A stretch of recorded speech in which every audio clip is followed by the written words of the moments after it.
Welcome to The Actor's Choice, where the actors and actresses have a chance to talk about themselves and their careers. Join us now for the next hour as we explore the marvelous industry of acting by actors and actresses from today's exciting show business world. And now, direct from Hollywood, here's your host, Ron Brewington. Hi, everybody. I'm Ron Brewington, and welcome to The Actor's Choice. Roll it.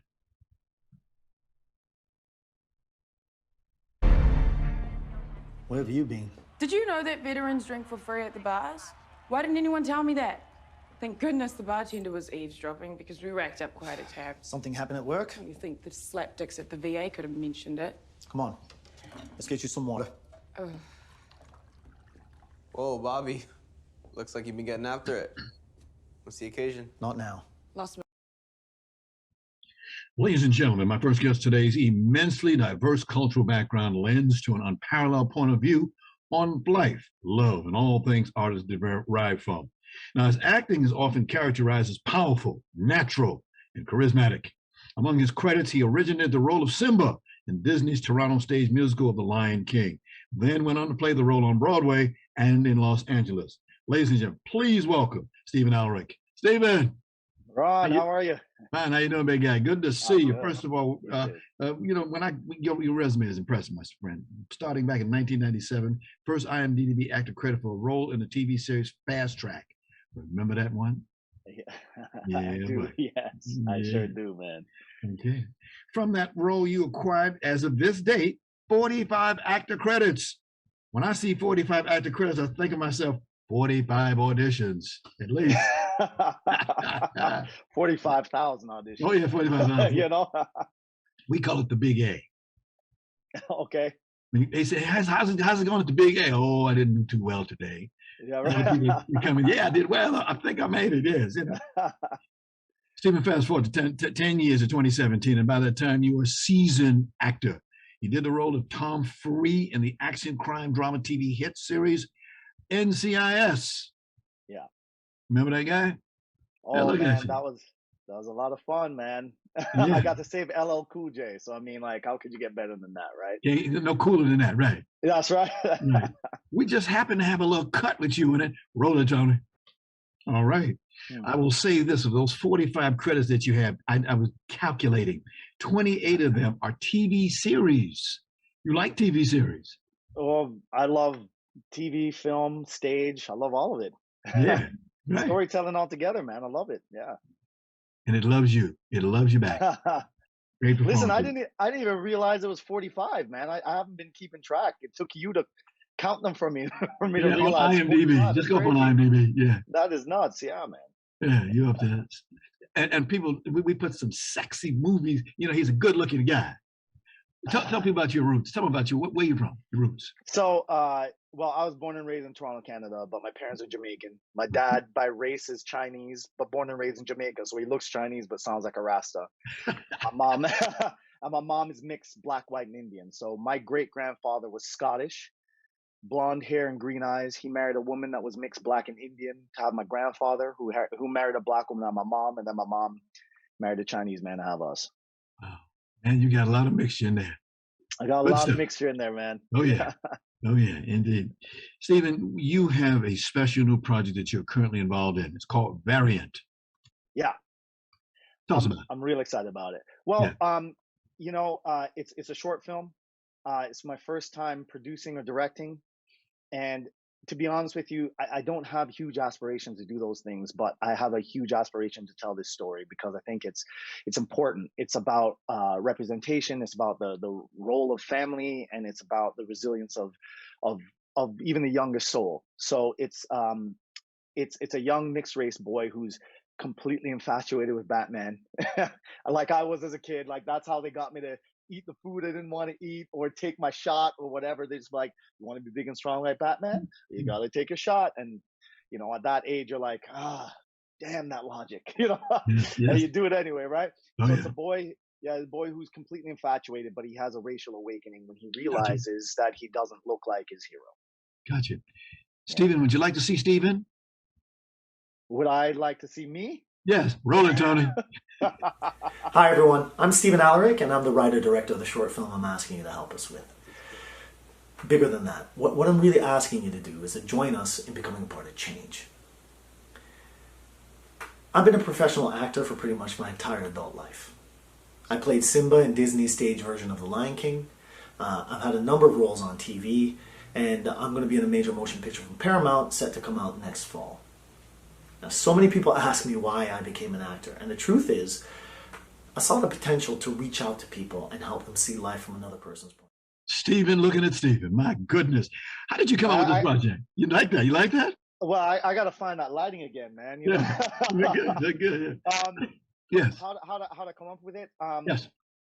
You know, like I said, as a child, I was infatuated with Batman. Everything Yes. was Batman. And, you know, I had some friends over here for dinner, and Yeah. they were reminding me of the story of when their son was young and he wouldn't take off his Spider-Man costume. And it brought me back to that. And I just started to put it all together and just kind of remember, you know, what it felt like to have that kind of love and infatuation, and then to have that, you know, to also have that realization that you're different. You know, my story isn't quite the story of variants, but you know, I mean, I think for most of us who are people of color, we have that moment where you are kind of forced to realize, oh, I'm not like everybody else, or I'm Yes. different, or whatever. And so, you know, my story is a little darker than what happens in this short, but nonetheless, you know, that's the inspiration, was just the memory of what that all felt like, and what that meant, and you know, how we come out of that. Indeed, this must be very, very important to you, this project. So incredibly important, you know. Like, I got into acting because of storytelling, you know. Like, Gotcha. some people, you know, they like the spotlight, and they like, you know, the idea of becoming a star, and all those things are nice, but the truth of the matter is like, you know, it's really about kind of touching other people and changing other people's hearts, and giving them an insight into lives that they don't know. You know, I love acting because I get to step in somebody else's shoes and see life from their point of view for a minute. You know what I mean? And so I think that's the function of storytelling for the most part. So, you know, it's so important to me, especially at this time with all this going on with, you know, the immense racial divide that we're having, and the, you know, the Asian violence against Asians that's happening right now. It's disheartening, and I want to use my art to help create change for that. Okay. Yeah. How can our audience help you in this project? Well, we're in the midst of fundraising, so I mean, that's the number one way. You can go to Indiegogo.com and search Variant Film, and you'll find us. So yeah, donations are great. We're over our tier 1 goal, but we're aiming for our tier 4 goal. So even though it says that we've gotten 100% of our goal, we haven't. We've gotten 100% of our tier 1 goal, but we're going for tier 4 because we want to be able to hire people from underrepresented communities and pay them fairly. You know, normally with things like this, with shorts, you're begging, borrowing, stealing. You're getting your friends to help, and no one's getting paid for it. And I, you know, especially with the message of this film, I want to do the opposite. I want to make sure that, you know, even if it's just for a weekend, that we are paying these people to do it, especially from underrepresented communities. So the money will go towards that. The money will go towards the best equipment that we can get, and also the best distribution that we can get. Stephen, Tony, roll Stephen again, please. I mean, our talented production crew is already diverse, but we need your help. This endeavor is going to be tough and exhaustive. The people we're going to work with, they come from underrepresented communities. With your help, we'll be able to pay them, we'll be able to create a unique, high-quality film, and we're going to be able to bring this important story to as large an audience as your donations will allow us. The message of the film, it's relevant, it's urgent, and it's vital. To them, to us, to you. So please help us to create change. This story is our story. This film is you. Like what you say there, my brother. Like what you say. Oh, thanks, man. Yeah, Thank you, man. like what you do. Again, is there some place, a website, or some kind of a link where people can get in touch with you? Well, I mean, look, the easiest thing to do, if they want to get in touch with me, is my website, StephenAllerick.com. Yeah. You can contact me through that. For the short in particular, Indiegogo.com, search variant film. It's kind of, that's the easiest way for me to tell you because give you the full URL, you know, it's going to be hard to remember. But Gotcha. variant film on Indiegogo.com, you can find us there. Please also, you know, we understand that not everybody can give. If you can spread the word and help us to reach others that can give, that would be really helpful also. Okay. Okay. Thank you so much, Stephen. I do have one quick question before we ask you to leave. Are you still singing, sir? Are you still singing? I absolutely am. I just released an album a few weeks ago. It's not really a public album. It's meant for licensing, so for film and TV. But you can find it on Spotify or on iTunes if you're curious to hear it. Yeah. So I am. All right, because folks, if you never heard Stephen sing, you are in for a good treat. What they called it, they said his singing is a cross between Luther Vandross and Maxwell, or is it Bruno Mars styling in Eric Bennett's voice?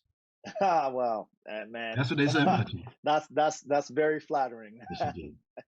Stephen, thank you so much coming in, see us again, and always glad to see you. Call me the next time, and we'll take care of anything you want to. It's my, as they say in the business, it's my pleasure to be your pleasure. Definitely. I appreciate you, Ron. Thanks so much, man. All right. Take care, sir. Take good care of yourself. Okay. Take care. Bye-bye. All right. Okay. If you have a product, ladies and gentlemen, a service or an upcoming event that you'd like to see advertised on this program, please call 323-533-1036. That's 323-533-1036. Our prices are very affordable, and we thank you. This is the Actor's Choice. I'm your host, Ron Brewington. Roll it.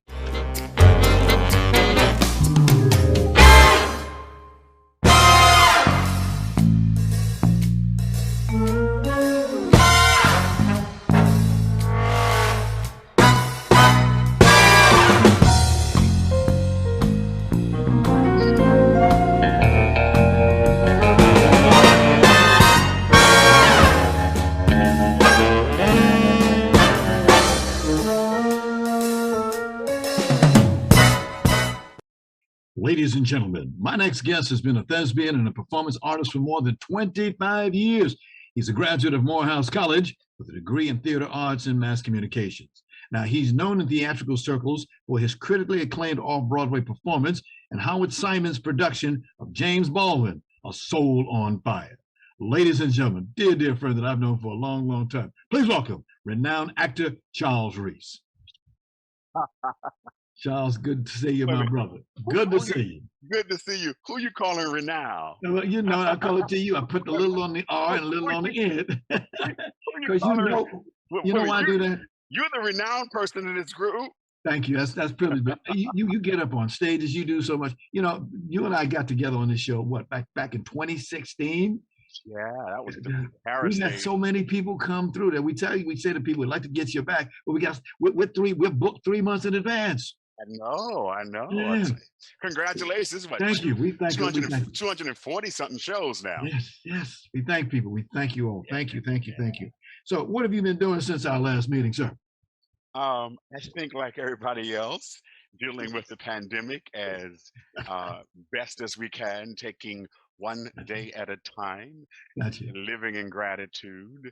And I guess I have a setup now like you. It's like I'm in your studio. I got like you. I got a microphone, got a lot of new electrical equipment that I'm working with. But you know what?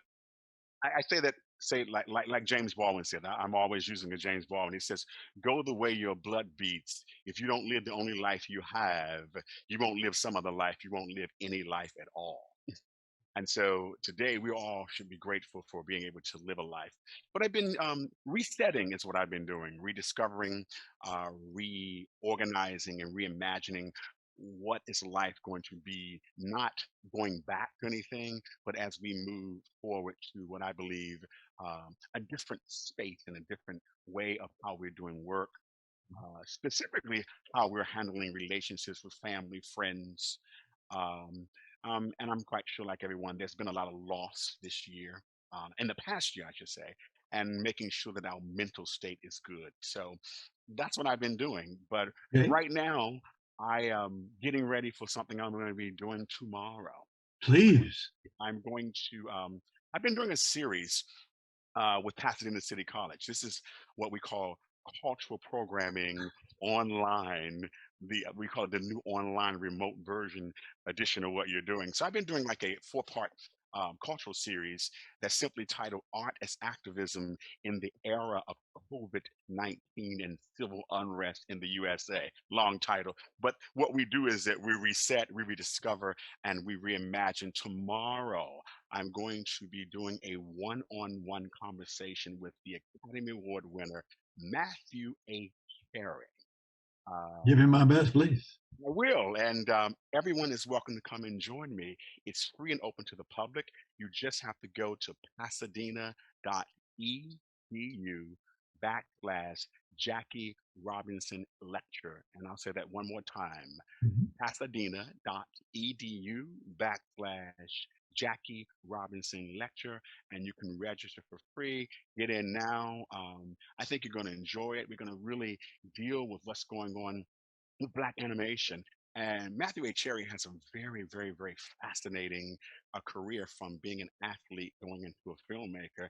And he's got some new projects coming up, and he has really worked that hill up. So tomorrow, March the 30th, 5 p.m. for those on the West Coast, 8 p.m. for those on the East Coast. The people in between, you can figure it out. Folks, didn't I tell you he was a pro? Listen to that man keep talking. Ouch, ouch, ouch. Information. And I'm going to give one more big shout out to do. You cannot do these programs by yourself. It takes a village. My tech team is actually out of New York. They're called Sojo Enterprise. It's a married couple, Dina and Kevin Joseph. And they got a wonderful daughter that's on fire that does a lot of work. But I want to give them a big shout out because I need them to make sure we can do what we can do. Shoujo Enterprises is amazing. If you don't have a tech team, find one. Find one, exactly. Thank you, Charles. Thank you. Let's go back to 1990 when you played a man in limbo in the film comedy Road, Lawyers, and Other Briefs. Got your first IMDb actor credit. Oh, you go to IMDb, don't you? Oh, yeah. Me and IMDb, we live together. In fact, if you don't have an IMDb rating, you don't even come on the show. That's how good we are about it. Okay. I'm grateful for that. Really? I'm grateful for that. Amen. Now you have had some good roles. So in fact, I remember seeing you in 1992 when you played Clarence Thompson in one of my favorite TV shows, In the Heat of the Night. In the Heat of the Night, I like that show. Good. In fact, by the way, one of the recurring actresses in the program, Anna Marie Johnson, she'll be here on this program on April 26th. Definitely looking forward to meeting her. Anna Marie, during those days, Anna Marie was in every show. She did the day when I was on that season, when I was that actress of fun, that was like in the 90s. She wasn't there when I actually came on that episode. Okay. And I was so excited because I was like, okay, I'm gonna be here. Because we shot that in Atlanta, Georgia back then. Yes. Yeah. The early days of Atlanta before Tyler Perry. Right. So that's where they shoot is done in Atlanta. Well, yeah, it was done just outside a little city. I think it's called Valdosta is where they set. They actually used a small town. Gotcha. But when they first shot In the Heat of the Night back in the day, they really actually started, I think they actually started in Mississippi. Yes. And then I think they couldn't sustain it. So then they finally moved to Atlanta. And I think that's when Atlanta was really coming up on the map on all those things. Because you had to do In the Heat of the Night if you were in Atlanta or coming through that town. Great show. Great show. Yeah. Now, you're well known in theatrical circles for numerous off-Broadway productions. Tell us, if you would, what does it take for you to get so well known? Well, well known. See how you get? I got that from you. You get that segue in. Well known. You know what? I look at it like this. I am an artist first and foremost who just happens to work in all types of mediums. I mean, what I'm doing tomorrow, I'm doing what you do, learning, hosting a whole program for a whole hour, and that type of thing. But you do have to do some training. Right.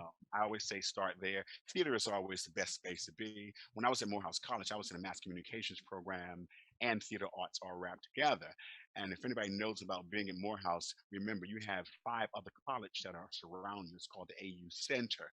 So you have Spelman, you got Morehouse, you got Clark, you got Atlanta University, which is now Clark Atlanta University, Morris Brown, and then you got 5 religious schools there that makes ITC. So we were able to go and utilize all those institutions for what they had. Spelman had the drama and theater department, Clark had the mass communications department. So I went from theater at Spelman. I did my mass communication and radio at Clark. I did my core classes at Morehouse. I did science over down at Moore Brown. So I had this amazing cornucopia of things to do. And I met a wonderful guy by the name of Lamar Alford, who was the original cast member in Godspell, who became my mentor and pretty much guided me in a direction after I graduated from school. So training, and wherever you can get your training. So, you can start your training in church. You can start your training reciting poems, and school and those poetry competitions were always a great place to start. So it's all really about training wherever you can get it, and then just kind of figuring out what you have to give in this industry, and also what you can create for one's self. That's where we are right now, specifically in this environment. We have to look at ways to sustain ourselves in providing content of our own and working with other people and partnering. Gotcha. Training. Right. Because by the way, I heard something last week that really sounds good. It says that New York City is hoping to reopen Broadway by September. Yeah, and I'm looking forward to going to Broadway. Amen.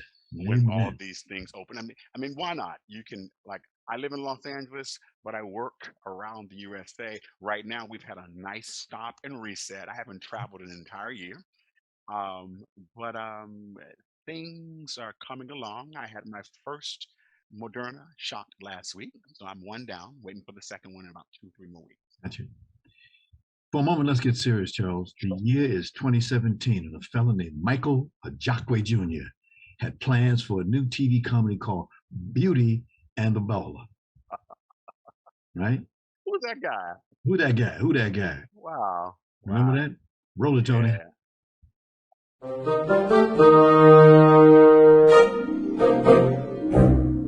I need advice.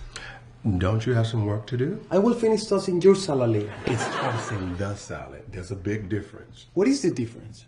Dinner and a movie. Oh, you forgot I minored in Spanish. So bring it on, cabron. Well, this ain't over, puta. What did she say? She will come. See, I told you she was a hoe. She told her boss to let her leave early or she will quit. She's a gangster hoe. I loved it when you did that to that young lady. You turned out. I had to put my hat down. So that's why you was wearing a hat. So you got something to cover your head, as they say. So that's so interesting. That thank God for Michael Ajagwe Jr. God rest his soul. We're about to celebrate the 3-year anniversary of his passing. That particular piece of work started as a web show. Yes. It started as a web show, and it also created the very first web festival in the world, which is the Los Angeles Web Festival, created and founded by Michael Ajagwe Jr. And so from that experience of having a web show, the web show was called Who, and then he decided to take that and turn it into a TV show. But when we first shot the TV show, it was called Trophy Wife. I'm actually looking at the original poster, which I actually have. Because another show was called Trophy Wife, he had to change the name. It was Basketball Wife for a minute, not to be confused with Basketball Wives. The premise always stayed the same, and then by the time it got acquired by Viacom through BET Centric TV, which is now BET Her, it became Beauty and the Baller. And a quick note is that we shot that bad boy in 2013. It took 4 years, 6 months, and 22 days before it got on the air in 2017. A little back history. I'm going to do a whole traveling thing when we get back, or maybe it might be an online program, an evening with Charles Reese, from a web series to TV series to streaming, because now you can see it on Amazon Prime. It's a part of your package. All 9 episodes will be there for in perpetuity. We're grateful for that opportunity. So we have to say thank you to Michael Ajagwe and his wonderful wife, Tammy Ajagwe, who carries on his legacy. Tony, can you drop down the next photo, please, so we can see the next? There it is. There's you and Tony. Yeah, there it is. Now, that's fascinating. That is in Marseille, France. Right. Michael was also responsible for helping Jean-Michel Albert to start the Marseille Web Fest. And by the way, now the Marseille Web Fest probably is the oldest now that there's no longer a LA Web Fest right now. Maybe another incarnation of it may come later, but I think that makes them the oldest festival now. And also, Michael has an award named after him annually at that festival. It's called the Michael Jagway Pioneer Award. And I was able to go back and host the Marseille Web Festival to present the first Pioneer Award back in 2018. Yeah. When I say two words, JB, I think of James Brown. But ladies and gentlemen, this gentleman, when you say JB, he means James Baldwin. And can you put that next photo up there, Tony? Look at this one. This one you're gonna love. You're gonna love this next photo. What you got? There you be. Yeah, okay, you've been really busy. So you've been you've been all up in the space, and you got everything locked in there. You know, so funny, that particular T-shirt, I got that T-shirt when I was doing a residency in the Netherlands. I did a program with Emerson College where they invite young African American students to mix with the students at Emerson in the summer program. Unfortunately, we weren't able to do it these last 2 summers because of COVID, but we're hoping to look forward to going back to that in 2022. But someone gave me that T-shirt. I did this photo shoot, and the guy said, "Why don't you just put on that T-shirt?" And it's become like a little staple piece. Okay. T-shirt. So thank goodness for Jamal for allowing me to take that picture. Gotcha. We're running out of time, but before we go, you did a movie called Salvation. Can you roll it, Tony? When you live in a country, you're good. Specifically Washington, D.C., the nation's capital, and you watch killings happening with major leaders like Martin Luther King, Malcolm X, John Kennedy, and Robert Kennedy, all killed in like a 5-year period of time. You kind of sort of just lose your mind. And if you believed in anything, you stop believing in anything. And I didn't believe in a damn thing. As they say in the business, who dat? Who dat? Who dat? You know what's so funny? So let me tell you this. That actually is a project that's, well, it's finished for what it is now. It was a challenge from a audition that I had. Okay. Where I had to create they just gave you little points. And so from that, I went on and back and just created this whole monologue about it. And that's how that became that little short film. So it's so interesting. You can start one way of doing something and you can be inspired to do something else. And that was all done in my room during the whole pandemic. And that is straight from my cell phone. Wow. Beautiful piece. You have a lot to say. Yeah. We're out of time, unfortunately. I wish I could give you some more time, but again, thank you so very, very much for being here today, especially a last-minute call. I called this guy last night, and he was able to make it here today. I thank you very, very much. Again, Ron, take care. And I will do anything for you. Thank you so much. I appreciate you. Feeling is mutual, as they say. All right. Thank you, brother. Take care of yourself. I will. Thank you.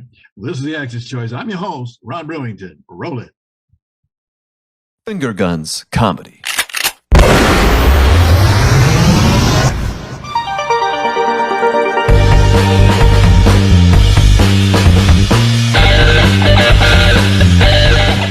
Hey, what's up, Finger Guns listeners? What's up, all the fingies out there?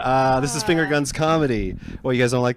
Again, you're not a fan of the finger. I thought they were called gunners. I thought they were called gunners. I like gunners too. Cool Agent suggested we should just call them finger bangers. I don't know. Put it right in the comments. Let us know if you what you like.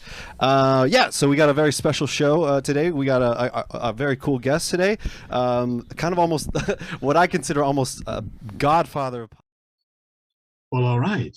My next guest is a comedian, an actor, and a comedian teacher who lives here in Los Angeles. Originally from Milwaukee, Wisconsin, he moved here a long time ago and started working in productions like Funny or Die, Reno 911, and Conan. He both performs and teaches improvisation at the Citizens Brigade Theater and spent most of his pandemic making videos for his YouTube channel. Ladies and gentlemen, please welcome the inimitable Josh Simpson.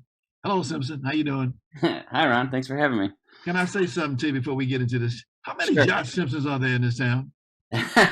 In this town? I don't know. Man, I found a whole bunch. You know, I think I have a couple different IMDb's that got started over the years before I was paying attention to such things. But there's a glass artist, there's a soccer player, there's a lot of them. Yes, and there's one. Did you have to go to court with him or have some kind of a legal thing against him? I did actually do a video where I got the Josh Simpson, the glass artist, and I had a conversation with him and tried to get him to give me joshsimpson.com, but he didn't do it. But he's a nice guy. Yeah. We want to welcome you to the Actors Church. I see that you are a multi-talented guy. Is that true? I think maybe, but I think a lot of what I do stems from just the desire to be funny. Sort of like, I mostly, everything that I do is kind of in the vein of comedy. So there's a lot of different ways to kind of express that interest, I guess, but it all kind of stems back to that main interest is just trying to be funny. Okay. You act, you train comedians, you do it all. And I must thank you. 2008, you got your first IMDb acting and producer credits for a video short called The Spelling Bee with Fergie. Here's my homework. That was a funny one. That was when I was just starting out at the Upright Citizens Brigade Theater here in Los Angeles. And I honestly think they asked me, one of my teachers at that time, Seth Morris, he asked me to be in that video. And I'd love to think it was because I was hilarious, but I think it was a lot to do with me looking like I could be in a spelling bee. I looked very young back then. When I was in my 20s, I looked like a teenager. I got ID'd all the time. So those are the roles I was getting back in those days, was teenage, high school students, that type of thing. Wait a minute, I thought she was 20 years old. How old is you? Don't tell me. Don't tell me. Not this time. When you're multi-talented, okay, which talent do you like the best? Which talent do I think about that. Well, I think the one that I enjoy the most, I don't know if it's the most profitable, but the thing I enjoy doing the most is improvising. Okay. Specifically long form improv. That is what I teach at the UCB Theater and independently. And that's probably the thing I've spent the most time working on and also just doing for fun, is long form improv. So there's not like a huge market to like turn improvisation itself into like something you can do for money. But it does make you a better writer. I think it makes you a more present actor. And practicing it with just a little bit of discipline or a little bit of, eyes on the prize of like doing good work. I think it's the most fun thing I do. And also it's probably the thing I'm best at. Okay. All right. Because you came from Milwaukee, right? Mm-hmm. But what made you decide to come to Hollywood? Hollywood. Same thing as everybody. I originally was trying to go to New York because I went to school on the East Coast. But I just had an opportunity here. A friend of mine had a brother who got me an internship out here working for a literary management company. Mm-hmm. I came out here and sort of got in on the ground floor at the UCB Theater and with the alternative comedy scene, as it was known back then, here in Los Angeles. That was in like 2005. And I sort of I came out here between my junior and senior year of college, and I almost didn't go back. That's how much I liked it. My parents corrected me quickly there. They're like, you have one more year, you're going to finish school. But I kind of came out here because I just saw an opportunity of like, there was good comedy happening here. It was just starting to kind of become a thing, and I made a lot of friends, and it just sort of naturally happened where this was where I landed in 2007 when I came back out. Yeah. The idea of getting to know people and people getting to know you here in Hollywood can be very interesting. You agree? Yeah, I think so. And I think specifically with comedy, just so much of it is showing up getting up on stage, just participating, and there was sort of a moment, and I think there still is, but there was a moment back then when it was kind of a tight knit little family. Maybe not family, but it was a scene, is what I would say, and a lot of good stuff was coming out of it. So I was excited to sort of try to get involved. Got you. You talk about getting up on the stage. That's one of my bones that I have with some actors and actresses. There are a lot of people that I know, and you know them too. They'll do film, they'll do television, but they won't get up on that stage. Not me. I scared. Well, I like to hear laughter. Me too. Me too. That's the best way I found to experience that, is to get on stage in front of people and to see what's working and what's not, sort of live in the moment. But even when I'm doing like commercials or on set for anything, I'm usually trying to make the people on set laugh. Yes. Which probably isn't the best thing to aim for, but that's why I do it. And I agree. I think there's nothing quite like it. Like when you have a room full of people on board with what you're doing, I think it's I don't know. It's one of the best feelings I've encountered out here. Gotcha. One group you mentioned several times, UCB Comedy. I thought that, I said UCB. Is that University of California? At first, that's what I thought. Actually, it stands for what? Upright Citizens Brigade. That's right. Yeah. So yeah, it's a theater that was started in New York. You know maybe some of the people who started it. It's like Amy Poehler is one of the founding members, Matt Walsh, Ian Roberts, Matt Besser. They had a television show on Comedy Central, and they sort of turned that television show, the Upright Citizens Brigade, that was the name of the show. Mm-hmm.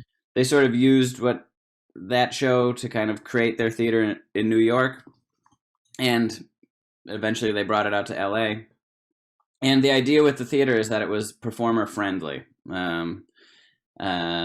So they supply a tech person, so someone to run the lights and stuff for you. You didn't have to there's a place backstage to put your props and everything like that. And they taught improvisation and sketch. So it blew up. I mean, it got really big for a while. They've had some trouble in the pandemic. They just shut down their training center in one of their theaters, and they're kind of hanging on.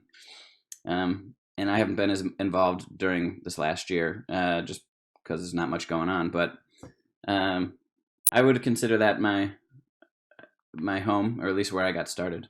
Gotcha. Yeah.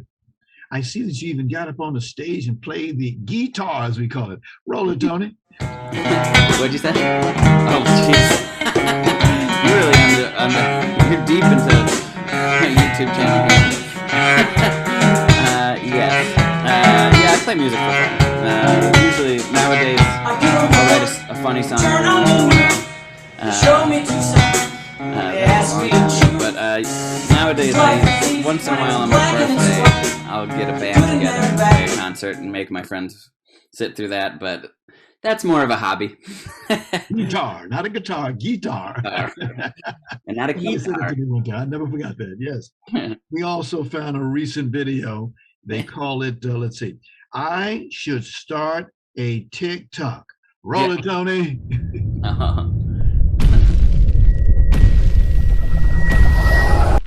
I should start a TikTok.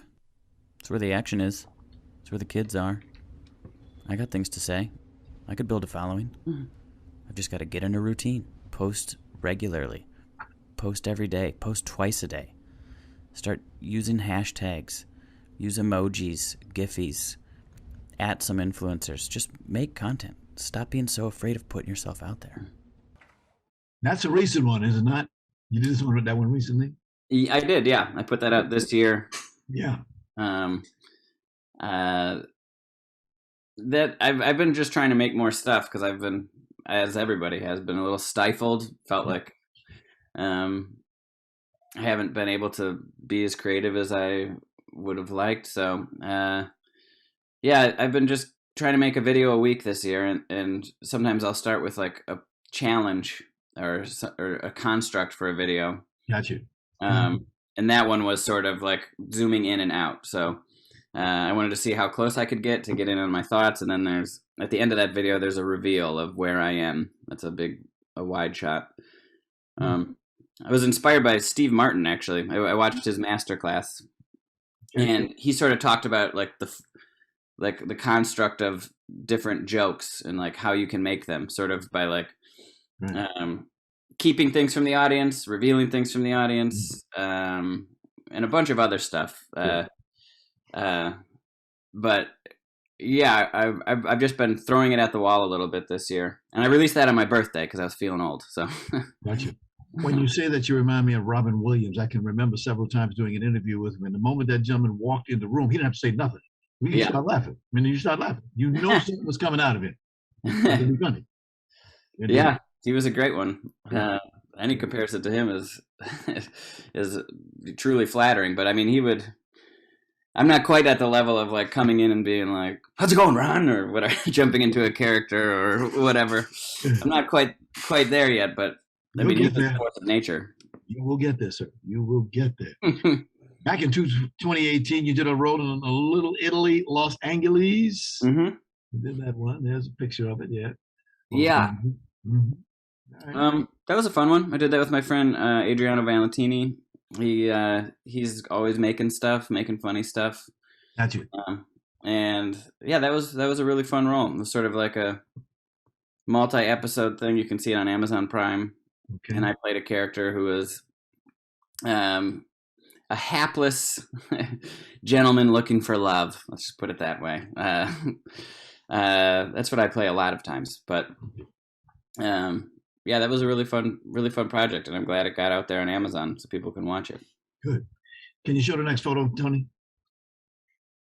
Look at that. Look at that. Okay. Sounds familiar? That's Erotica. Yes, Erotica. Yes, one of the good ones. And can you show one more picture there, Tony? Oh, there you go. There it is. There it is. There it is. Yeah. Yeah. Yeah, that's my podcast, or that's the logo for my podcast. It's called The Meat Improv. Again, it's back to the theme of improvisation. I host that with one of my best friends, Jake Jabor. We bring on comedians, and they tell meaty stories from their lives, which is just stories specific to them. They could be meaningful stories or just goofy, weird ones, but we talk for about 10 or 15 minutes with each guest, and then we use our conversation to inspire like improvised comedic scenes or sketches. Okay. We do that every week. Every Tuesday, there's a new episode of that. So check that out. All right. That type of thing. Telephone number, website, anything like that? I mean, if you just look for The Meat Improv in any of the podcast apps that you use, you should find it. It's on Stitcher, it's on iTunes, it's on everything. The Meat Improv, and look for that logo because that's the one. Okay. We're running out of time, but I got to ask you this quick question. I understand that you are a student of my friend, veteran actor Rob Brownstein's training school. Yes. Tell us about us. Rob's great. Like I said, I'm more from the comedy world, so like I never took a real acting class in my life before I met up with Rob, and I had the way I met him is I had an audition I was really trying to nail, and a friend of mine introduced me to Rob, and I went and met with him, and then I started doing his class, and he's an artist. I mean, he's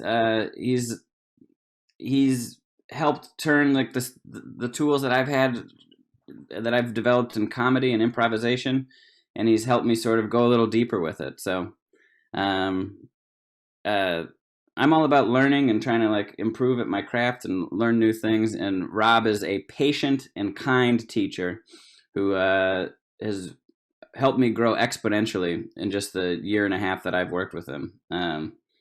He's the total right amount. I'm a teacher myself. I teach improv, but he is exactly the right amount of like, he tells you what you need to hear. He gives you good feedback and encouragement, and he keeps you moving forward. Especially in an industry like when you're trying to be an actor, you know, there's so much rejection and so much, it's not easy, you know, but he really instills in his students a sense of like growth and optimism that I think makes you a better actor, and I think a healthier person. It definitely has helped my outlook on like Hollywood and everything. Being in his class, and he's a great dude. I want to thank him and want to thank you for being here today, Josh. Thank you. Continued success in what you do. Thanks, Ron. Take care of yourself. Yeah. You appreciate it. Thanks to our sponsors, Harvey Brandman, Photography is an Art, Ron Irwin's Haiku, Style, Passion, Heart, Larry Buford's Book to the Future, Time Travel, Message in a Capsule, State Farm agent Carla Green, and veteran actor Rob Brownstein's Actor Training School and Actor Space. And much thanks to our guest today, actor music performer Stephen Allerick, also actor Charles Reese, and actor comedian teacher Josh Simpson. And of course, special thanks to our ever-growing audience. We say thank you, be well. We'll see you next time.